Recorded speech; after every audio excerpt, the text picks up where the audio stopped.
that cornfield calm, Midwest tone, but he's spitting facts like a dog with a bone. Lanky frame, fire-haired, eyes on the case, breaking down the game and the darkest place. Sports scores to murder boards, Hoosier logic cuts like swords. From Friday lights to chalked out lines, this redhead's brain rewrites the lines. Inside the Hoosier mind, where the stories twist and stats unwind. He's a legend in flannel, mic in hand, digging deep where few can stand. From touchdowns to crime scenes raw, he's got the truth in every draw.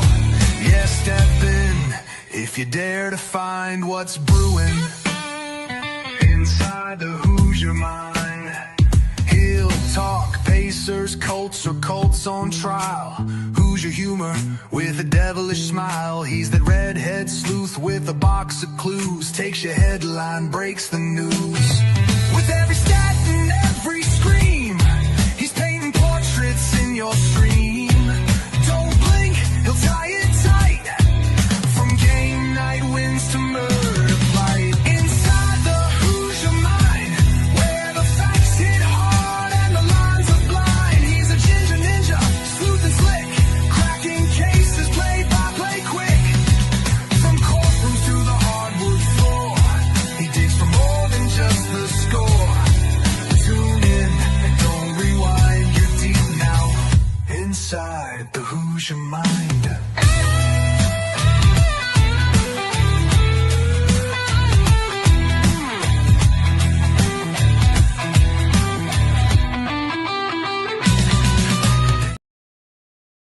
All right, what's up, everyone? Welcome into Inside the Hoosier Mind, brought to you by Military Broadcast Radio, as well as Gunfighter Beer Company. Military Broadcast Radio helping give veterans a voice, as well as Gunfighter Beer Company, a small business owner who is a prior, I don't want to say prior Marine. He is a Marine. He's a Marine Corps veteran out of South Carolina, does a lot of great, wonderful beer products. He's cleaning up his website a little bit, but he still has a whole lot of stuff for pretty much everybody out there. Anything that really, fancies you. And if you want a great looking beard, mine may be looking a little bit rough because of St. Patty's Day and whatnot, but nonetheless, he's the guy for you as far as great products go. Happy St. Patrick's Day. We are now officially 1 week in to free agency and whatnot, and we've already seen a whole bunch of drama happen. It's the off season. We're all starved for football, so that's to be expected. And we've seen something that, funny enough, I messaged Mike this just shortly after it happened, because if anybody who watched the show last week, Mike and I were discussing the whole Max Crosby trade to the Ravens, and because at the time we thought, okay, he's now a Raven. That's crazy how much draft capital the Raiders now have, the potential and the possibilities that they now have as a result of having all that draft capital, only for a few short hours later for that to be nullified. And now the Ravens lost their star center and Tyler Linderbaum to the Raiders, and they don't have Max Crosby, but they did get Trey Hendrickson, which, if you want to consider that a kind of even trade-off as far as his production and whatnot, you definitely can. But it'll be yet to be seen, though. But we do have a lot to talk about as far as some of the big free agencies, some of the big signings, and we have a little bit of college football news as far as Big 10 Commissioner Tony Petitti actually petitioning the NCAA to not enforce tampering. But we will dive into that. Neo Vortex, hello. Appreciate you joining in. Hopefully you stay for a little bit. Hopefully you like it. If not, feel free to let me know in the comments, and we'll go from there. But let's talk into some of the big news as far as Max Crosby and the Ravens trade and whatnot, and how all of that went down. And when I first saw it, when I was first kind of reading into it, and when I was listening to some of the other shows, some of the other kind of content creators talk about this and whatnot, there was a few things brought up, and kind of the way that the Ravens were pitching it almost made it seem like, oh, well, wait a minute. That's not fair. We didn't know about this. We didn't know that he wasn't going to be ready. We didn't know that this was going to potentially be a risk or a liability. And for me, I just don't necessarily believe that. You can't sit here and tell me that as an organization, you didn't do your due diligence when you're trading away draft capital. You're trading away 2 first-round picks to get this kind of guy, that you didn't do all of your research going into it. Now, I do understand maybe being a little bit frustrated that it wasn't going to go through purely from a financial standpoint, because maybe if you do, okay, hey, maybe we have a little bit more money on the back end, maybe you have a little bit more money on the table to pay Tyler Linderbaum instead of just letting him go to the Raiders, and maybe you're able to keep him and you're able to get Trey Hendrickson out of free agency as well. So there's a lot of debate and skepticism that's tossed up in there as a result of that. And for me, you're a multi-billion dollar organization. You're trading draft capital. You can't sit here and tell me you didn't know that. Oh, well, we didn't know that he was hurt. We didn't know he was hurt that bad. What do you mean you didn't know he was hurt that bad? What do you what? You didn't do your do research? Like, hey, let's talk to him. Because again, Monday and Tuesday of last week was technically the legal tampering era, as far the legal tampering time frame of you can talk to players even though they're currently signed, they're currently with their teams for the most part. You can talk to them as far as, hey, what's the feelers looking like? How are we going to do this? What are we going to go about? And so for me, you can't sit here as the Ravens and say, "Oh no, we didn't know that this was the case." Yes, you did. You absolutely knew that he was hurt. You knew that the risk was there. You were going to potentially put that risk out there, and that's why you were trading your draft capital to potentially get him. So I don't necessarily agree that the Ravens were, blindsided by the fact of, well, we didn't know he was injured. Yes, you did. You absolutely knew he was injured. Absolutely knew he was injured. He's a stream. I appreciate that, Zimmerman. Um, but nonetheless, though, that the part that to me is the part that really throws me off. Now, I will say if I'm a Ravens fan, I'm super aggravated and super frustrated because you go from, okay, we potentially gave up 2 draft picks for Max Crosby. We have one heck of a generational player. We have an absolutely great pass rusher. But now we don't have that. We get Trey Hendrickson, we get our draft capital back, which is great. But here's the other thing that I talked about with Mike last week, if you missed the show. The defense hasn't really been the problem for the Ravens at all. Like, has not been an issue. Now, if you want to eliminate last year's defense because they just didn't end well, yeah, you could probably do that. But for the most part, no, you can't discredit what that defense has been able to do basically Lamar Jackson's entire career. He needs better pass catchers. He needs another legitimate wide receiver. Now, don't get it twisted. I like Zay Flowers. I think he's a little undersized, but as far as his speed, as far as his route running capabilities, as far as all of that, he's fantastic. And I can't discredit him for being able to do what he's able to do, but he does need a lot more help. And I know some people are going to argue, well, he has Mark Andrews. Yes, and Mark Andrews is definitely an extension of that, but we've seen Mark Andrews even falter. We've seen him, drop some easy passes that he was absolutely roasted for weeks, especially with the 2-point conversion that he just flat out dropped. So I I get where you would be happy of having a generational talent like Max Crosby, but I would also turn it into, okay, now we have an opportunity to either fix the offensive line issue that we now have of not having our star center anymore, or you could go out and get him another weapon as far as in the draft goes, as far as wide receiver, because it's a really deep college draft as far as wide receiver positions. And I guess if you really wanted to go for tight end, you could. I don't think I would necessarily spend a first round pick on it, but the more draft capital you have to be able to do that, the better. And those players are going to come cheaper, especially since you're having to pay Trey Hendrickson that type of money. So that was probably one of the biggest things that happened immediately after the show. And I was so frustrated that that ended up being the case. But looking at some of the big free agency signings that happened, though, Mike and I did talk about Malik Willis going to the Dolphins. Tyler Linderbaum obviously went to the Raiders. One though that actually followed shortly after the Tua trade that I wanted to talk about is Kyler Murray to the Vikings.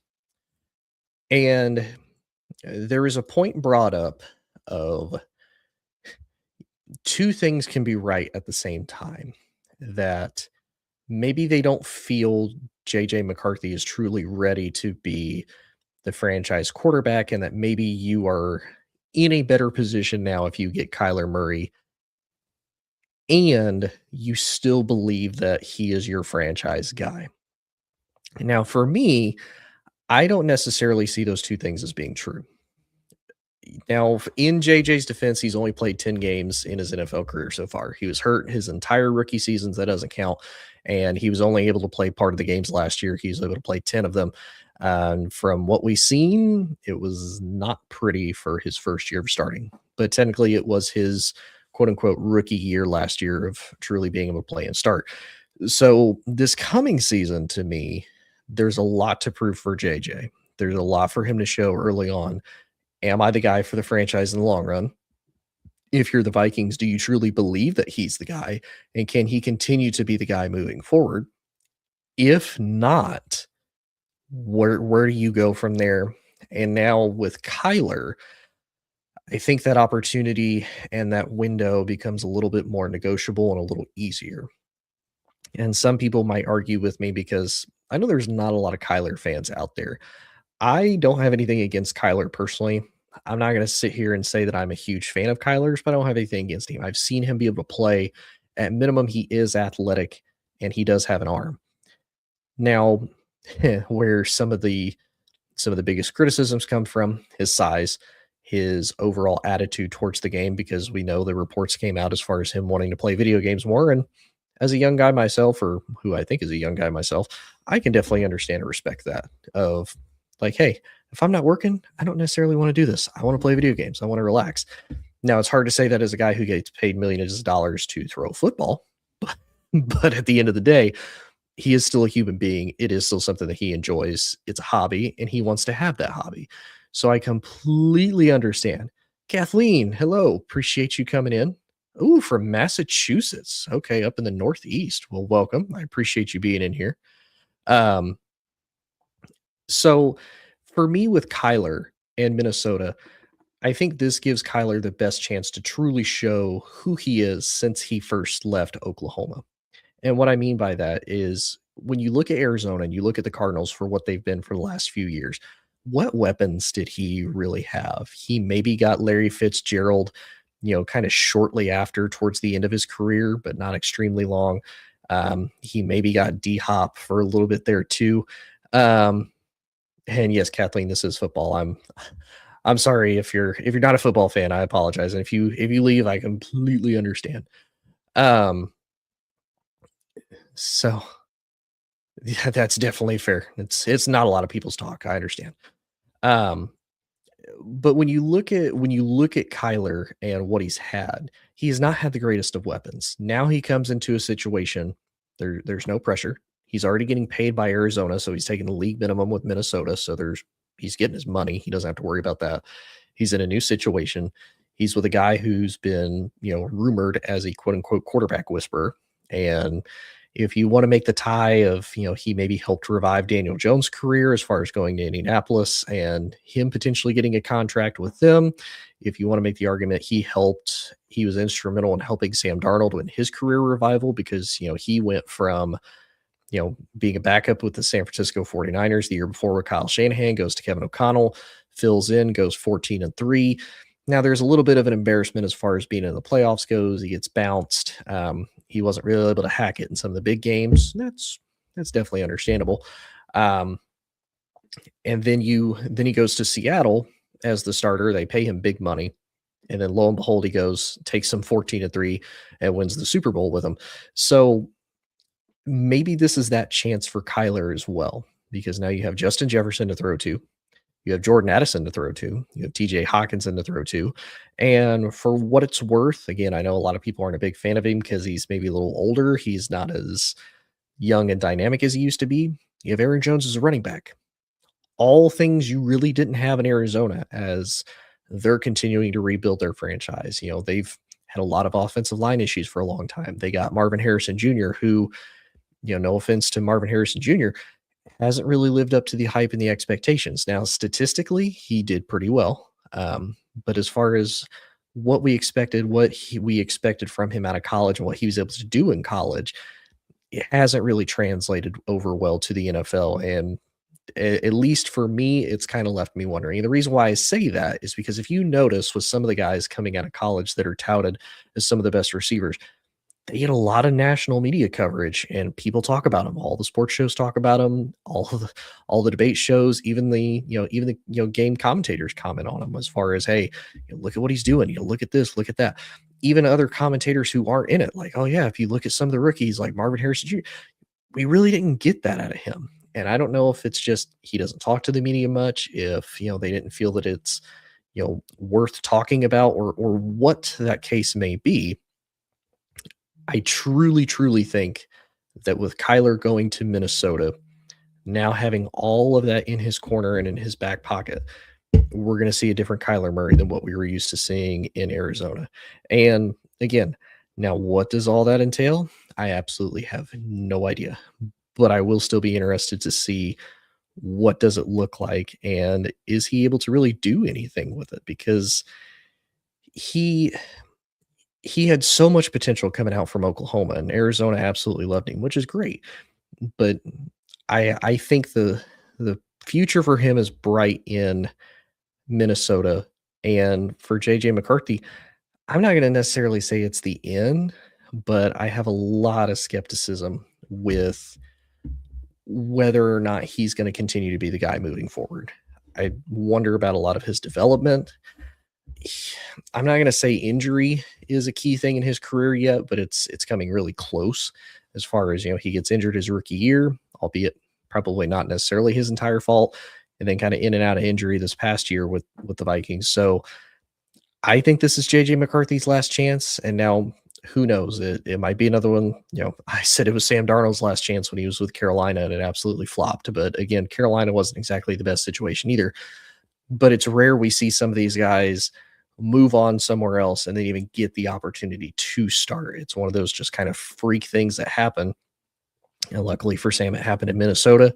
Really highlighted his and showcased his talents and the fact that he's changed, he's grown up. And then he goes to Seattle and it basically comes full circle. So maybe JJ's able to have somewhat of a similar career, maybe a little bit of a career revival if that does happen. And maybe this time, okay, I've gotten a start. I've gotten to see if Kyler is the starter day one. Maybe now I can take a step back. I can look and see, all right, this is how I used to do things. Maybe now I see things a little differently. Maybe I do things a little differently. So that was my thought on the on the JJ McCarthy and the Kyler Murray signing. Some other kind of big name signings that I was really surprised about. Kenneth Walker is with the Chiefs, and if there's ever reason to not like the Chiefs even more, it's that. Travis Kelce is coming back, which y'all can let me know what you think. I think that's kind of a hit and miss thing. He's older. He just hasn't seemed like himself for the last couple of years. I'm not going to say the distraction with Taylor Swift, because that's just the NFL, the NFL riding the Taylor Swift train to get more hype, get more views, get more money. So I'm not going to throw it in there, but purely from an on the field standpoint, it's definitely different with Travis Kelce the last couple of years, with his health, with his overall performance, all of that. But you're going to get Mahomes back. You're going to get Kelce. You still have Worthy. You still have Reed. And then you now have Kenneth Walker in the backfield, which gives him a legitimate running back there, which, don't get me wrong, as an LSU fan, having loved Clyde Edwards-Helaire, and I initially loved it. It just seemed like they never truly used him the way that I thought they would. And of course, it also seems like Isaiah Pacheco, who even then he was serviceable for him, also doesn't just really seem to be the guy for them anymore. So I'm a little surprised, but I'm also a little bit annoyed because maybe the Chiefs dynasty part 2 continues with them having signed Kenneth Walker. Some other big names that I'm really surprised moved on, though. You've got Mike Evans to the 49ers. I like it. He's coming off of injury. He's one of the few guys that can actually stay healthy for a good long time. It gives Brock Purdy another legitimate weapon. But the 49ers have a lot of questions because a lot of their guys are older. A lot of their guys are overpaid. A lot of their guys do have a lot of injuries. And what does that team look like? And what does it look like long term with Brock Purdy there? And can Brock Purdy prove that he's the guy as he does it?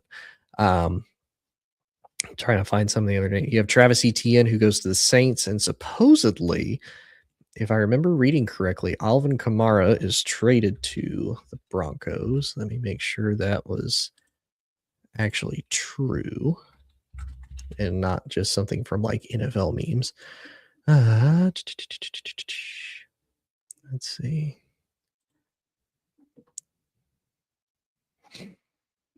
Mm.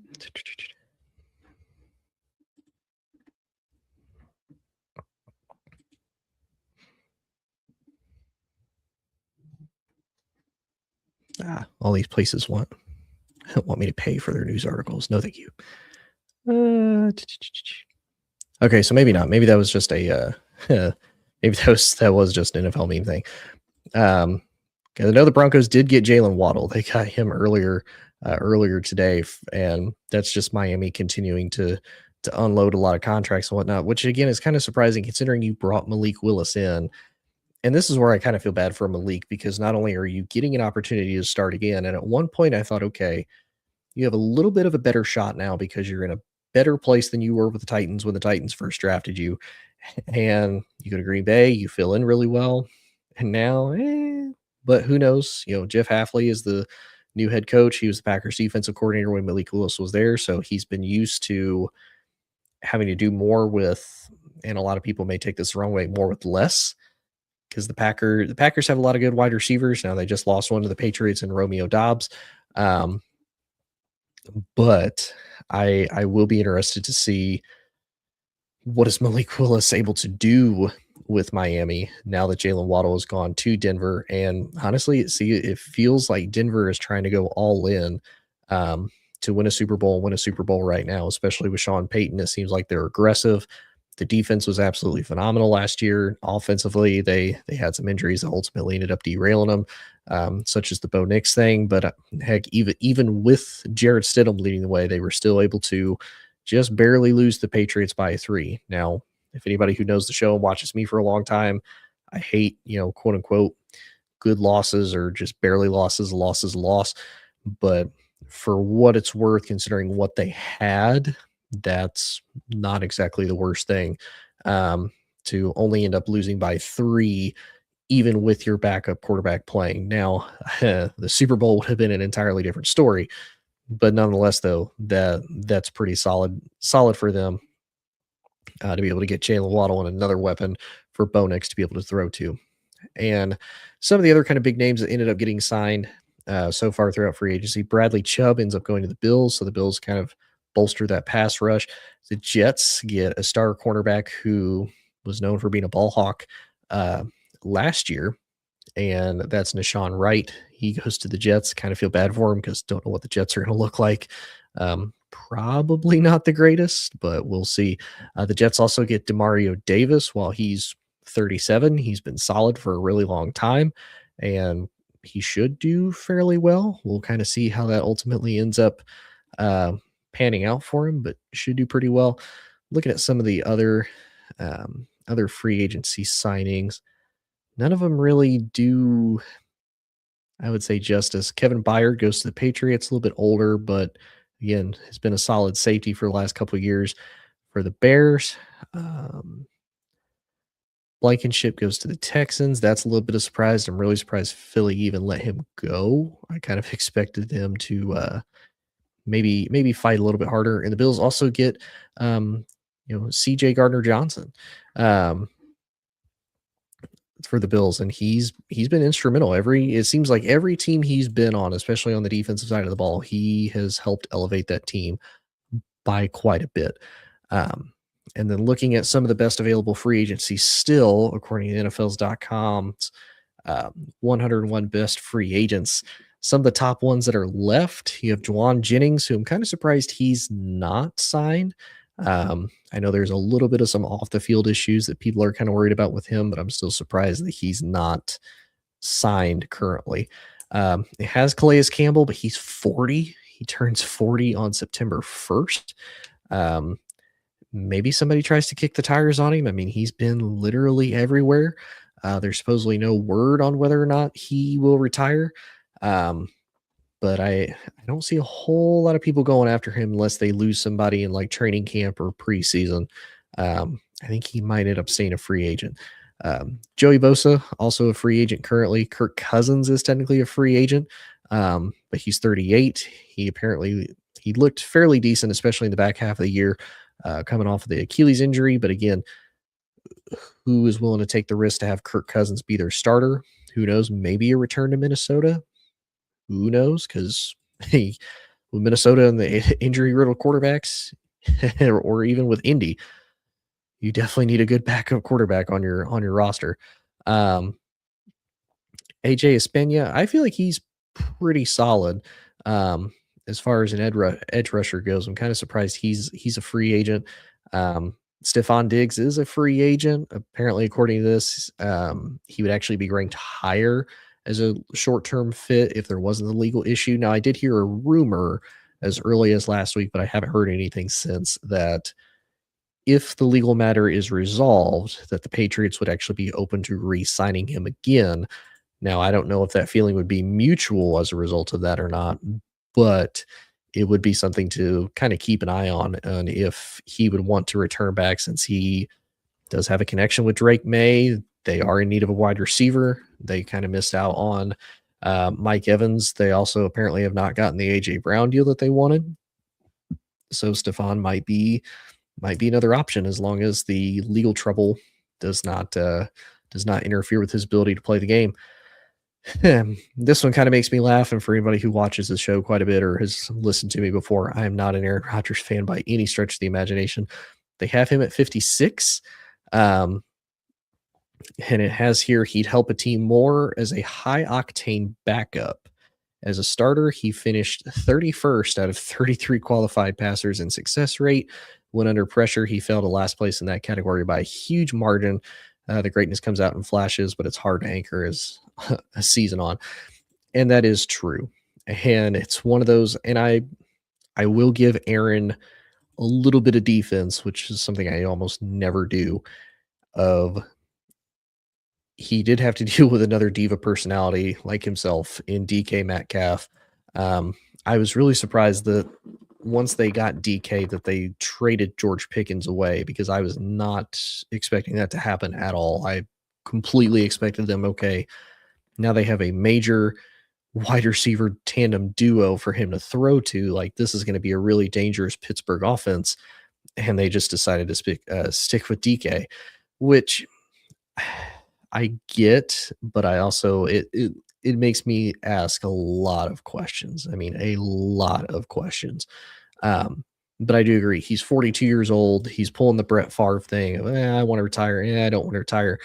At least Brett was still who Brett was. He was a gunslinger all the way to the end. Aaron, definitely, you can tell the age has not only caught up with him. He's not as mobile as he used to be, maybe because of the injury, maybe because of age. Who knows? He's not the same Aaron Rodgers as he was. And honestly and truthfully, I don't expect him to lead a team very far, even if he does sign with somewhere. But again, the biggest question is who would he sign with if he does, and who wants to potentially deal with that? Because the biggest thing that's going to be a factor is whether or not he's going to be a starter. And I don't necessarily think he will unless somebody gets hurt. I think if he wants to continue playing, he would have to potentially be okay with being a backup once again. And I know that's going to hurt his ego. I know that's going to hurt who he is, but that's just the reality of the situation. And Debo Samuel is still a free agent. This one is a little weird because of he goes to Washington. There's a lot of hype. There's a lot of hope. And he did kind of look like himself last year, but not as much as I think Washington was hoping for, which is why I think they let him walk. And again, there's a lot of questions as far as, okay, do you just want the long-term contract? Like, what are you wanting out of this for us to really make the decision to sign you or not? So a little bit surprised, but also a little bit not. Hassan Reddick is also a free agent, but again, kind of some issues ever since he left Philly, traded to the Jets, didn't really want to play. There was issues there. If I remember right, he got traded to the Cardinals, kind of played. Then he went to Tampa, didn't really do a whole lot for Tampa this past season. So I'm not really surprised he's there. Cameron Jordan, 37 years old. I mean, he's still been great. He's finally been released from the Saints and testing free agency for the first time in his career. But he's 37 again. I don't expect a whole lot of people to go crazy as far as getting an older pass rusher. I mean, who knows? Somebody might take a chance on him, like if there's an injury or something like that. But don't necessarily see it. Darren Waller is on here, but apparently he was really good with the Dolphins last year when it came to scoring in the end zone and whatnot. But again, it does make you wonder. This guy was retired and then decided to come out of retirement. So where is his head at in this? David Njoku, who I think should be a little bit better and a little bit higher up on here. Now I know he's 30. He doesn't have that much time potentially left. But I am kind of surprised that he's not only a free agent, but he hasn't been signed significantly sooner. And Jimmy Garoppolo is a free agent. He's ranked number 96 out of 101. And apparently there was even whispers that Jimmy G might run the show before Stafford returned, which is pretty good. But again, I think for Jimmy G, he's also kind of at that point. It would have to be the right situation, the right scenario, and just the right fit for him to, I would say, truly want to be in it and truly want to do it. But that's just me personally. But that is some of the NFL free agency and whatnot. The next topic I wanted to discuss is Tony Petitti apparently petitioned to the NCAA that he does not want them to enforce the tampering rules. And at first, when I heard this, I'm like, okay, you're not really making yourself look great when you say that, because now it makes it seem like, oh, we're doing the tampering. No. Don't worry about that. Don't look over here. Just worry about what you guys are doing over there. And it really made me question, okay, why do you not want them to do the tamper? And then when I really sat down and I listened to it, and I kind of listened to a couple of other guys break down the segment, it did start to make sense. And here is part of their argument, and then as well as my own. Part of their argument was, if you do enforce it and you go down the spider web of going through everybody that has done any type of tampering, especially in today's college football, they said there would only be 4 coaches that would be excluded from tampering: the 3 service academy coaches of Army, Air Force, and Navy, and Dabo Sweeney, because the dude hardly ever uses the transfer portal. And one of the few times that he does to go get a linebacker in Forelli, there's wholehearted tampering, and he loses the star linebacker that he went into the portal one of the few times to go get, much to the dismay of a lot of Clemson fans who would probably want him to tamper. He's one of the few coaches that is innocent of tampering. And that was one of the first things they mentioned, of the ultimate ramifications across the entire sport against all your coaches, against all these programs, if you do that. Now, the other thing that would be a really big question is, what would the punishment be as far as if you enforce the tampering? There's talks of suspending games. There was supposedly talks of like 20% of the overall team's athletic budget being taken out, which that's a lot of money. And I would say for some of these smaller schools who are maybe trying to go all in on a big piece guy, to just say, hey, we got somebody, maybe we can get another booster, maybe we can get some advertisement, maybe we can get more eyes in the game. That's a lot of money to lose. And the other thing that they brought up is, for some of these kids who are using NIL and who are using the transfer portal to either better their career, just overall earn them more money, whatever the case may be, at what point is it considered tampering? And 2, at what point are you able to say, and are these individuals, these commissioners, coaches, whoever the case may be, at what point are you able to basically put yourself or put a wall in front of that player who wants to go out and earn more money, who wants to go out and better themselves?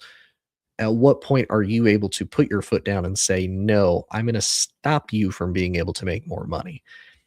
And realistically, I don't know if they're going to be able to without some type of a lawsuit. And it was one of the things that Urban Meyer talked about when they were talking about the change with college football of you can implement a lot of these rules. You can do a lot of the things. You can have a lot of this stuff set up, but there's going to be a judge somewhere. There's going to be somebody somewhere that argues back against it, and you're going to get sued. And then you're just basically back to the drawing board to square one. Now there is talks that um, if it can be passed by Congress, like bipartisanly passed by Congress, it might be able to save football with the antitrust litigations. But there's no guarantee to that. And there's no guarantee that it'll even pass. According to them, they think it would pass the House, but they do not believe that it would pass the Senate at all. That's one of the few things they think would maybe help relegate this and maybe help save quote unquote college football as a result of doing it. One of the other things they had mentioned could be an argument. And I guess one of the big things that Tony Petitti argued with the overall setup and the rules that the NCAA has now for tampering, because the rules are there. It's just the NCAA one has no power because not everybody signs off on it. And again, it's one of those, if you punish one, you have to try to punish everybody. And like Urban Meyer said, it doesn't really make sense to punish a school retroactively after one, the coach is probably gone, any of the players involved that are gone. It makes no sense to really do that. There's no teeth behind it, and there's nothing that is really stopping, or I would say motivating these, coaches and players to just not do that. So that was one of the big things. But one of the key parts that they mentioned in this was, why not build these bylaws? The old rules that Tony Petitti was talking about, they were established in 2018. That was 8 years ago. That's almost a decade, and it's a completely different college football world now as we enter into, what is it? I think year 4, maybe even 5 of NIL being implemented. Like, this is a whole new game. It's a whole new way you have to approach college football. It's a whole new way that everything has to be done and set up. So they said, why don't they come up with the rules, come up with, okay, this is what we want to do. This is where we want to go with it. This is how we want to conduct things. We're going to pick a date for the future.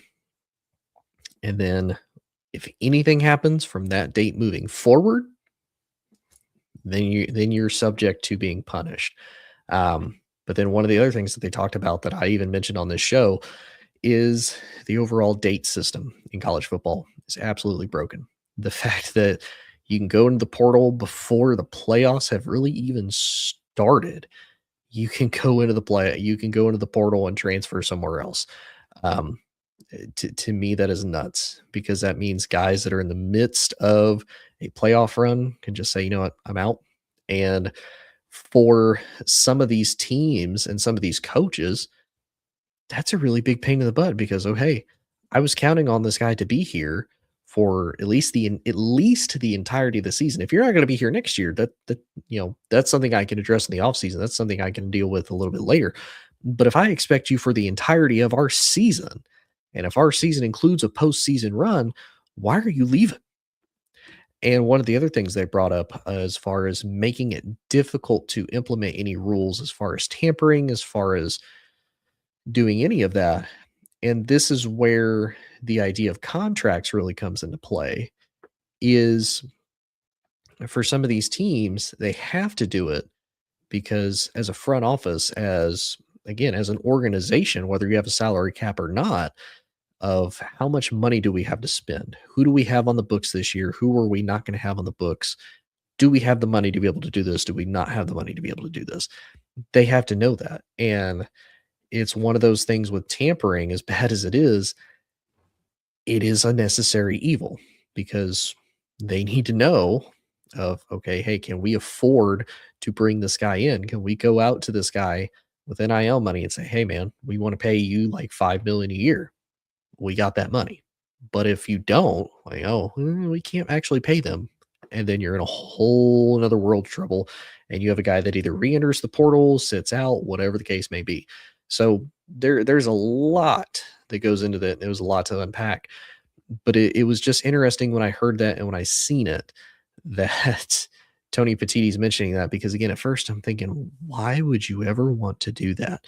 And yet, and here we go. When they broke it down and when I really looked at it and I looked at it from that perspective, it made a lot of sense. And again, it's one of those, even as a college football as a football fan, sitting here, I'm thinking, okay, how do we get past this? Because we're at that point where unless some of these students truly organize and they have some type of a CBA, a collective bargaining agreement, and they either have, you know, voted on representation as far as, hey, we're going to have a union, we're going to have certain players, we're going to have a certain agency, um, we're going to have like some type of former player um, that's knowledgeable in this or knowledgeable in contracts to be our representation, whether it be a retired NFL player, whether it just be somebody that went through college and was great, like a college star, and then decided to come back, whether it's somebody like, Nick Saban, Urban Meyer, and I know a lot of people aren't a fan of Urban Meyer or Nick, but both of them care and love college football. So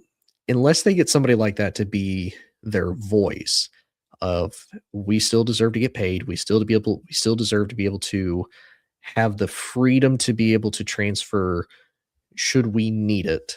I really don't see how we can get college football to be on a better track than what it was. Don't get me wrong.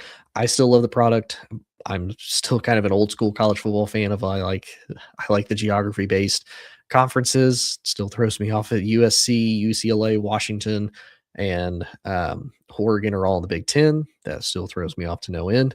At least the SEC is still somewhat geographical as they kind of expand a little bit west with Texas and Texas A&M and Mizzou and whatnot, and Oklahoma. But that just seems not as bad as like the Big 10.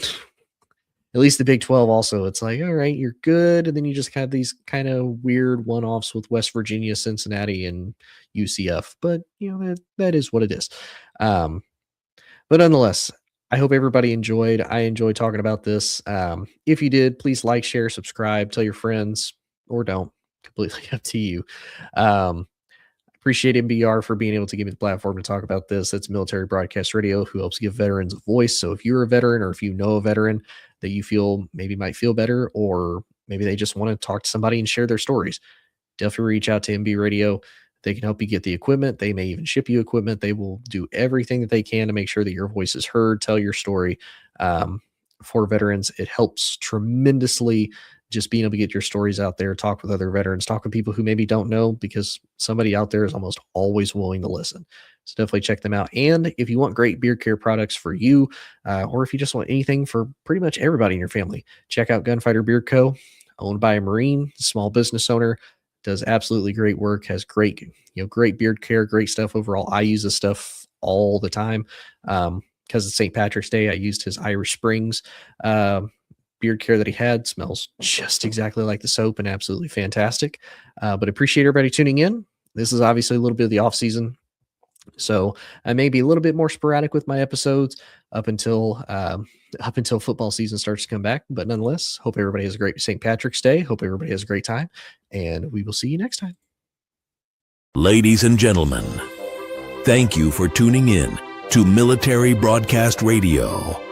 As we wrap up today's show, we want to remind you that the podcast of today's episode will be available right after we go off the air. So if you missed any part of the show or want to listen again, be sure to check it out.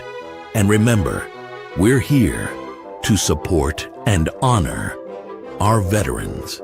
Your stories and experiences matter, and we are committed to giving you a platform to share them. That's right. We're here to give our veterans a voice. So don't forget to catch the podcast and stay connected with us.